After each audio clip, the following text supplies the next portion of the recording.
pour parler un peu de la situation des auteurs et des illustrateurs en France, moi je suis dans une situation plutôt confortable parce que ça fait des années que je fais ça et que mes livres se vendent plutôt bien.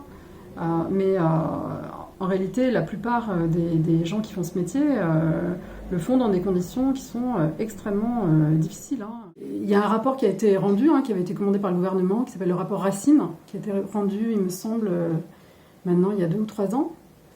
Et on a eu beaucoup d'espoir en tant qu'auteur-illustrateur sur ce rapport, qui a dénoncé tout un tas de problèmes et proposé des solutions, ou en tout cas permis d'envisager des solutions. Et il s'est rien passé depuis, voilà, rien. Moi, je ne vais pas voter pour la France Insoumise par rapport à ma situation d'auteur, illustratrice. En fait, je ne me suis pas vraiment posé la question. Moi, c'est vraiment parce que c'est le seul parti qui défend des valeurs. Enfin, c'est pas le seul parti, mais c'est principe. Voilà, disons que c'est le parti le plus efficace, il me semble, qui défend des valeurs, qui sont les miennes en grande partie, en fait. Moi, c'est principalement des valeurs de solidarité, enfin des valeurs, je sais pas si... Oui, si, ce sont des valeurs, en fait, qui sont, pour moi, de bon sens, de solidarité, d'empêcher une partie de la population de parasiter l'autre, faire des jolis livres, que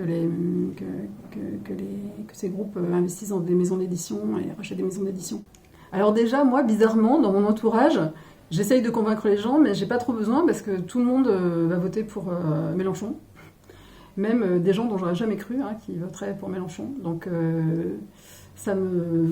Bon, je suis plutôt enthousiaste, je suis plutôt contente, mais du coup, je me retrouve pas trop confrontée à la problématique de devoir convaincre.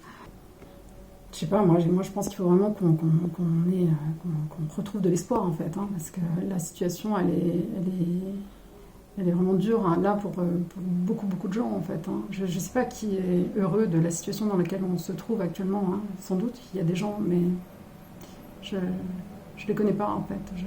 On les voit jamais. Ils sont peut-être qu'ils vivent, je sais pas, cachés quelque part. Je sais pas où ils sont, les gens qui sont contents de ce qui se passe.